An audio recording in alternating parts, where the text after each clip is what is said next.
നമ്മൾ ഉണ്ടാക്കാൻ പോണത് ഒരു അടിപൊളി ഈവനിങ് സ്നാക്കാണ്. എളുപ്പത്തിൽ തയ്യാറാക്കാം. ഈ ഒരു സ്നാക്ക് കഴിച്ചു കഴിഞ്ഞാൽ നമ്മളിത് വീട്ടിലുണ്ടാക്കിയതൊന്നും പറയില്ല. അത് ബേക്കറിയിൽ നിന്ന് വാങ്ങിച്ചിട്ടുള്ള ഒരു സ്നാക്കിന്റെ ആ ഒരു ടേസ്റ്റ് ആണുള്ളത്.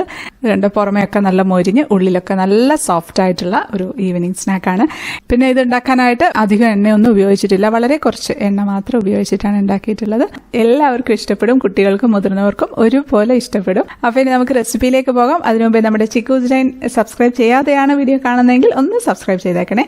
വീഡിയോ ലൈക്ക് ചെയ്യാനും കമന്റ് ചെയ്യാനും ഷെയർ ചെയ്യാനും ഒന്നും മറക്കല്ലേ. അപ്പോൾ നമുക്ക് നല്ല അടിപൊളി ഈസി ഈവനിങ് സ്നാക്കിന്റെ റെസിപ്പിയിലേക്ക് പോവാം. അപ്പോൾ നമ്മുടെ ഈ ഒരു ഈവനിങ് സ്നാക്ക് ഉണ്ടാക്കാനായിട്ട് 1 കപ്പ് മൈദ ഒരു ബൗളിലേക്ക് ഇട്ട് കൊടുക്കാം.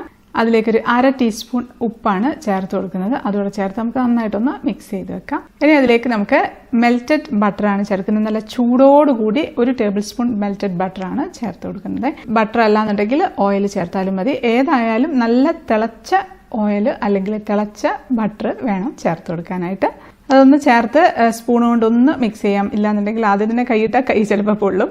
അതിനുശേഷം നമുക്ക് സ്പൂൺ അങ്ങ് മാറ്റി കൈ കൊണ്ട് നന്നായിട്ടങ്ങ് പ്രസ് ചെയ്തങ്ങ് മിക്സ് ചെയ്ത് എല്ലായിടത്തും ആ ചൂട് ബട്ടർ എല്ലായിടത്തും അങ്ങ് എത്തണം. അപ്പോൾ അത് നന്നായിട്ട് മിക്സ് ചെയ്തിട്ടുണ്ട്. മിക്സ് ചെയ്ത് നമ്മളെടുത്ത് ഇങ്ങനെ ഉരുട്ടി നോക്കുന്ന സമയത്ത് ഇങ്ങനെ ഉരുട്ടി എടുക്കാൻ പറ്റും. ആ ഒരു പരുവത്തിന് മതി. പൊട്ടിപ്പോവും, കുഴപ്പമൊന്നുമില്ല. ഇനി നമുക്ക് അതിൻ്റെ നടുവിൽ കുറച്ചൊരു സ്പേസ് ആക്കിയിട്ട് അതിലേക്കൊരു നമുക്കൊരു 1/4 കപ്പ് ഇളം ചൂടുള്ള പാൽ ഒഴിച്ചു കൊടുക്കാം. അതിലേക്ക് തന്നെ നമുക്ക് ഒരു 1/4 ടീസ്പൂണിൻ്റെ പകുതി ബേക്കിംഗ് സോഡയാണ് ചേർത്ത് കൊടുക്കുന്നത്. ബേക്കിംഗ് സോഡ എല്ലാവരുടെ വീട്ടിലും ഉണ്ടാവുമല്ലോ. ഇനി നമുക്ക് ആ സ്പൂൺ വെച്ച് അതൊന്ന് മിക്സ് ചെയ്ത് കൊടുക്കാം. ബേക്കിംഗ് സോഡയും പാലും കൂടെ ഒന്ന് മിക്സ് ആക്കുന്നുണ്ട്. എന്നിട്ട് മൊത്തമായിട്ട് അങ്ങ് സ്പൂൺ വെച്ച് തന്നെ അങ്ങ് മിക്സ് ചെയ്ത് അങ്ങ് എടുക്കുകയാണ്. ഇനി നമുക്ക് സ്പൂൺ അങ്ങ് മാറ്റി കൈ കൊണ്ട് തന്നെ ഒന്ന് മിക്സ് ചെയ്തെടുക്കാം. അപ്പോൾ കൈ കൊണ്ട് കുഴച്ചെടുക്കുന്ന സമയത്ത് നമുക്കൊരു ചപ്പാത്തി മാവിൻ്റെയൊക്കെ ആ ഒരു പരുവത്തിന് കുഴച്ചെടുക്കാം. അപ്പോൾ ചിലപ്പം ഒരു ടേബിൾ സ്പൂണും കൂടെയൊക്കെ പാല് ചേർക്കേണ്ടി വരും. അപ്പോൾ നമുക്ക് 1 ടേബിൾ സ്പൂൺ കൂടെ പാല് ഒഴിച്ചു കൊടുക്കാം. അപ്പോൾ മൈദയുടെയൊക്കെ ആ ഒരു വ്യത്യാസത്തിനനുസരിച്ച് ചിലപ്പോൾ ഒഴിക്കേണ്ടി വരില്ല കേട്ടോ. അപ്പോൾ 1 ടേബിൾ സ്പൂണും കൂടെ ഒഴിച്ച് നമുക്ക് നന്നായിട്ട് കൈ കൊണ്ടങ്ങ് കുഴച്ചങ്ങ് എടുക്കാം. പെട്ടെന്ന് കഴിയും. വേണമെങ്കിൽ നമുക്ക് കൗണ്ടർ ടോപ്പിലേക്ക് ഇട്ടിട്ടൊന്ന് മിക്സ് ചെയ്തെടുക്കാം. ഇപ്പോൾ ഉരുട്ടി എടുത്തിട്ടുണ്ട്. അത് നമുക്ക് ആ ബൗളിലേക്ക് തന്നെ വെച്ചൊന്ന് അടച്ചു വെച്ച് കൊടുക്കാം. അത് നമുക്കൊരു 10 മിനിറ്റ് ഒന്ന് അടച്ച് റെസ്റ്റ് ചെയ്യാനായിട്ട് മാറ്റി വയ്ക്കാം. അപ്പോൾ ഒരു 10 മിനിറ്റ് ഒക്കെ കഴിഞ്ഞിട്ടുണ്ട്. നമുക്ക് ഒരു പ്ലേറ്റിലേക്ക് 2 ടേബിൾ സ്പൂൺ ഓയിൽ എടുത്തിട്ടുണ്ട്. വെളിച്ചെണ്ണ വേണ്ട കേട്ടോ. അത് ഒഴിച്ചിട്ടുണ്ട്. ഇനി നമുക്ക് നമ്മുടെ മാവ് എടുത്ത് ചെന്ന് നീളത്തിലൊന്ന് ഉരുട്ടിയിട്ട് 3ആയിട്ട് ഡിവൈഡ് ചെയ്യാണ്. ഈ ഒരു അളവ് കൊണ്ട് ഉണ്ടാക്കുമ്പോൾ 3 സ്നാക്കാണ് കേട്ടോ ഉണ്ടാക്കാൻ പറ്റുന്നത്. അപ്പോൾ ഇത് കൂടുതൽ ഉണ്ടാക്കണമെങ്കിൽ ഇരട്ടി മൈദ എടുത്തിരുന്നാൽ മതി. ഇപ്പോൾ 3 ആക്കിയിട്ടുണ്ട്. എന്നിട്ട് ഓരോ ഉരുളയും എടുത്ത് ഒന്ന് റോൾ ചെയ്ത് എടുക്കുകയാണ്. അതുപോലെ എല്ലാ ഉരുളയും അതേപോലെ ഒന്ന് നീളത്തിലങ്ങ് ഉരുട്ടി അങ്ങ് എടുക്കുകയാണ്. എന്നിട്ട് അതിൽ നിന്നൊന്നെടുത്ത് നമുക്ക് ആ എണ്ണയിലൊന്ന് ഡിപ്പ് ചെയ്യാം. എന്നിട്ട് ഓരോ സെറ്റും നമുക്ക് ആ എണ്ണയിലേക്കിട്ട് ജസ്റ്റ് ഒന്ന് നീളത്തിൽ തന്നെ ഒന്ന് പരത്തി അവിടെ അങ്ങ് വെച്ച് കൊടുക്കാം. ഇത് നമുക്ക് ഒരു അടപ്പ് വെച്ച് അടച്ച് 1 മണിക്കൂർ ഒന്ന് റെസ്റ്റ് ചെയ്യാനായിട്ട് മാറ്റി വയ്ക്കാം. അപ്പം 1 മണിക്കൂറൊക്കെ കഴിഞ്ഞിട്ടുണ്ട്. നമുക്ക് സ്നാക്ക് പെട്ടെന്ന് തന്നെ ഉണ്ടാക്കിയെടുക്കാം. അപ്പം അതിനുവേണ്ടി ഒരു ബൗളിലേക്ക് 1/2 കപ്പ് തേങ്ങ ഇട്ട് കൊടുക്കാം. അതിലേക്ക് നമുക്കൊരു 2.5 ടേബിൾ സ്പൂൺ പഞ്ചസാര ചേർത്ത് കൊടുക്കാം. ഇനി നമ്മൾ ഇതിലേക്ക് ചേർക്കുന്നത് ടൂട്ടി ഫ്രൂട്ടിയാണ്. ഒരു 2.5 ടേബിൾ സ്പൂൺ തന്നെ ടൂട്ടി ഫ്രൂട്ടി ചേർത്ത് കൊടുക്കാം. ഇല്ലെങ്കിലും കുഴപ്പമില്ല. പക്ഷേ ഉണ്ടെങ്കിൽ നല്ലൊരു ഭംഗിയാണ്. പിന്നെ ഇടയ്ക്കിടയ്ക്ക് കഴിക്കാൻ കിട്ടുമ്പോൾ അതൊരു പ്രത്യേക ടേസ്റ്റാണ്. അത് ചേർത്ത് ഒന്ന് നന്നായിട്ടൊന്ന് മിക്സ് ചെയ്തെടുക്കാം. ഏലക്കയുടെ ഫ്ലേവർ ഇഷ്ടമുള്ളവരാണെന്നുണ്ടെങ്കിൽ ഏലക്ക പൊടിച്ച് കുറച്ച് ചേർത്ത് കൊടുക്കാം. ഇനിയൊന്നുമില്ല, പെട്ടെന്ന് കഴിയും. നമ്മൾ ഓരോ സെറ്റ് മാവും എടുത്ത് നമുക്കത് ജസ്റ്റ് ഒന്ന് പരത്തിയിട്ട് റോളിംഗ് പിൻ കൊണ്ടൊന്ന് പരത്തി കൊടുക്കാം. പൊടിയൊന്നും തൂക്കേണ്ട ആവശ്യമില്ല. ആ എണ്ണ ഒക്കെ തന്നെ ജസ്റ്റ് ഒന്ന് തൊട്ടൊന്ന് തടവി കൊടുത്താൽ മതി. അത് റോളിംഗ് പിൻ കൊണ്ട് പെട്ടെന്ന് നമുക്ക് പരത്താൻ, ചപ്പാത്തി പരത്തുന്നതിലും ഈസി ആയിട്ട് നമുക്ക് പരത്താൻ പറ്റും. നീളത്തിലങ്ങ് പരത്തി കൊടുക്കാം. എത്രത്തോളം കനം കുറയ്ക്കാമോ അത്രത്തോളം കനം കുറച്ചൊന്ന് പരത്തിയെടുക്കാം. ഇനി ഇതിലേക്ക് ഒരു അറ്റത്തേക്ക് നമ്മൾ മിക്സ് ചെയ്ത് വെച്ചിരിക്കുന്ന തേങ്ങയുടെ കൂട്ടുണ്ടല്ലോ, അത് 3ആയിട്ട് ഡിവൈഡ് ചെയ്തിട്ട് ഒരു ഭാഗം ഇതിൽ ഇട്ട് കൊടുക്കാം. എന്നിട്ട് നമുക്ക് ഒരു സൈഡിൽ നിന്ന് എടുത്ത് അങ്ങ് മടക്കി അപ്പുറത്തെ സൈഡിൽ നിന്ന് അങ്ങോട്ട് മടക്കി അതിലൊന്ന് റോൾ ചെയ്യാം. എന്നിട്ട് നമുക്ക് ചുരുട്ടി എടുക്കണം. ചുരുട്ടി എടുക്കുന്ന സമയത്ത് നമ്മൾ പതുക്കെ ഒന്ന് പ്രസ് ചെയ്ത് ഒന്ന് വലിച്ച് അങ്ങ് ഉരുട്ടി അങ്ങ് എടുത്തിരുന്നാൽ മതി. കീറിപ്പോവുകയൊക്കെ ചെയ്യുമ്പോൾ അതൊന്നും കുഴപ്പമൊന്നുമില്ല. അതോടെ തന്നെ അങ്ങ് മടക്കിയാൽ മതി. കുറച്ച് നമ്മുടെ എടുത്ത് മാറ്റി നമ്മൾ നേരത്തെ എടുത്ത പാത്രത്തിലുള്ള എണ്ണ ഉണ്ടാവുമല്ലോ, അത് ജസ്റ്റ് ഒന്ന് കൈ കൊണ്ടൊന്നാക്കി ഒന്ന് തൊട്ട് കൊടുത്തിരുന്നാൽ മതി. അധികം എണ്ണയൊന്നും ആവശ്യമില്ല. നമ്മൾ ഈ ഒരു എടുത്തിരിക്കുന്ന എണ്ണ മാത്രം മതി.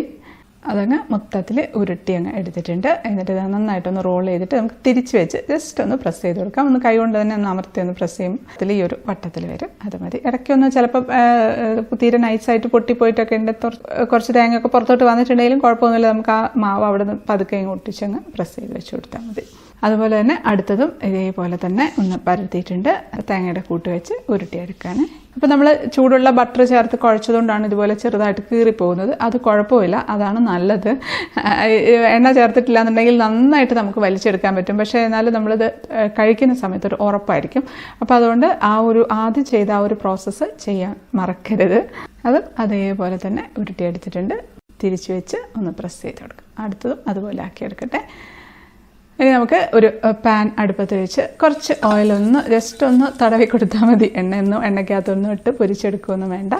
അതിലേക്ക് നമ്മൾ പരത്തി വെച്ചിരിക്കുന്ന 3 ഈവനിങ് സ്നാക്കും വെച്ച് കൊടുക്കാം. എന്നിട്ട് ഒരു അടപ്പ് വെച്ചങ്ങ് അടച്ചു വെച്ച് കൊടുക്കാം. എന്നിട്ട് തീ വളരെ കുറച്ചിട്ട് കുറഞ്ഞ തീയിലിട്ട് നമുക്ക് വേവിച്ചെടുക്കാം. ഇടയ്ക്കൊന്ന് തുറന്ന് നോക്കി ഒന്ന് മറിച്ചിട്ട് കൊടുക്കണേ. ഇല്ലാന്നുണ്ടെങ്കിൽ ആ ഭാഗം അങ്ങ് കരിഞ്ഞു പോകും. ഇടയ്ക്കൊരു ഗോൾഡൻ ബ്രൗൺ കളർ വരുമ്പോൾ ഒന്ന് മറിച്ചിട്ടാൽ മതി. ഇതിൽ മറിച്ചിട്ടാലും കുഴപ്പമില്ല, തിരിച്ച് മറിച്ച് വിട്ടിട്ട് വേവിച്ചെടുത്താലും കുഴപ്പമൊന്നുമില്ല. ആ സൈഡ് മറിച്ചിട്ടതിന് ശേഷം കുറച്ചൊന്ന് ഓയിലൊന്ന് ആക്കി കൊടുക്കുന്നുണ്ട്. ഇനി നമുക്കൊന്നും കൂടെ അടച്ചു വെച്ചൊന്ന് വേവിച്ചെടുക്കാം. അത് ആയിട്ടുണ്ട്. ഇതിപ്പോൾ 2 സൈഡും തിരിച്ച് മറിച്ചു വിട്ട് ഗോൾഡൻ ബ്രൗൺ ആവുന്ന വരെ ഒന്ന് വേവിച്ചെടുക്കാം.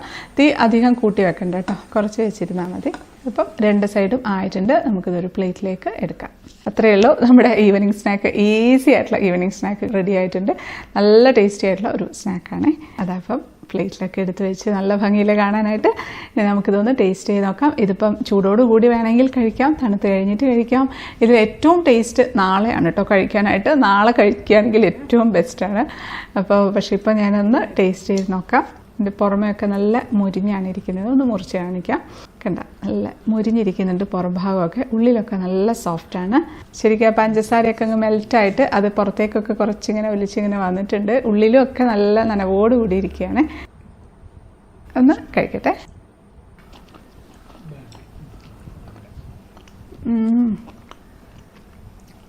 അടിപൊളി കേട്ടോ. അതിൻ്റെ പുറമെയൊക്കെ ഒരു ക്രിസ്പിനെസ്സോട് കൂടിയിട്ടുണ്ട്. ഉള്ളിലൊക്കെ ആണെങ്കിൽ നല്ല സോഫ്റ്റാണ്. പിന്നെ പഞ്ചസാരയൊക്കെ അങ്ങ് മെൽറ്റായിട്ട് അത് ശരിക്കും നല്ല ആ ഒരു സിറപ്പ് ഇങ്ങനെ വരുന്നുണ്ട്. തേങ്ങയിലൊക്കെ നന്നായിട്ട് ഇങ്ങനെ കാരമലൈസ് ചെയ്തിട്ടിരിക്കുന്നുണ്ട്. അടിപൊളിയാട്ടോ. പിന്നെ ടൂട്ടി ഫ്രൂട്ടിയും കൂടെ ഇട്ടുകൊണ്ട് പിന്നെ പറയും വേണ്ട. നമ്മൾ ശരിക്കും ഇത് ബേക്കറിയിൽ നിന്നൊക്കെ വാങ്ങിച്ച് കഴിക്കുന്ന ഒരു ഐറ്റമൊക്കെ പോലെ തോന്നുന്നുണ്ട് കേട്ടോ. ശരിക്കും തീർച്ചയായിട്ടും എല്ലാവർക്കും ഇഷ്ടപ്പെടും. കുട്ടികൾക്കും മുതിർന്നവർക്കും ഒരുപോലെ ഇഷ്ടപ്പെടുന്ന ഒരു ഐറ്റമാണ് ഇത്. ശരിക്കും നാളെയാണ് കേട്ടോ ടേസ്റ്റ്. കുറച്ച് കൂടുതൽ ഉണ്ടാക്കുകയാണെന്നുണ്ടെങ്കിൽ നാളത്തേക്കൊക്കെ ഇരിക്കും. നാളെ കഴിക്കുമ്പോഴാണ്. ഇന്ന് കഴിക്കുന്നതിലും ടേസ്റ്റ് കൂടുതൽ. നന്നായിട്ട് അതൊക്കെ ഒന്ന് പിടിച്ച് നല്ല സോഫ്റ്റ് തന്നെയായിരിക്കും നാളെ കഴിക്കുമ്പോഴും. ഒന്ന് ട്രൈ ചെയ്ത് നോക്കണം കേട്ടോ. മിക്കവാറും എല്ലാ വീട്ടിലുള്ള സാധനങ്ങളൊക്കെ വെച്ച് തന്നെ ഉണ്ടാക്കിയിട്ടുള്ള ഒരു അസൽ ഈവനിങ് സ്നാക്കാണ്. തീർച്ചയായിട്ടും എല്ലാവർക്കും ഇഷ്ടപ്പെടും. പെട്ടെന്ന് തന്നെ ഉണ്ടാക്കിക്കോളൂ. ഉണ്ടാക്കിയിട്ട് ഫീഡ്ബാക്ക് അറിയിക്കണം. നമ്മുടെ ചിക്കൂസ് ആൻഡ് ഫാമിലി എന്നുള്ള ഫേസ്ബുക്ക് ഗ്രൂപ്പിൽ പോസ്റ്റ് ചെയ്യാൻ മറക്കരുത്. ഞാൻ കാത്തിരിക്കും. അപ്പോൾ ഇനി നമുക്ക് അടുത്തൊരു അടിപൊളി റെസിപ്പി ആയിട്ട് കാണാം. അതുവരേക്കും stay happy, stay positive. By.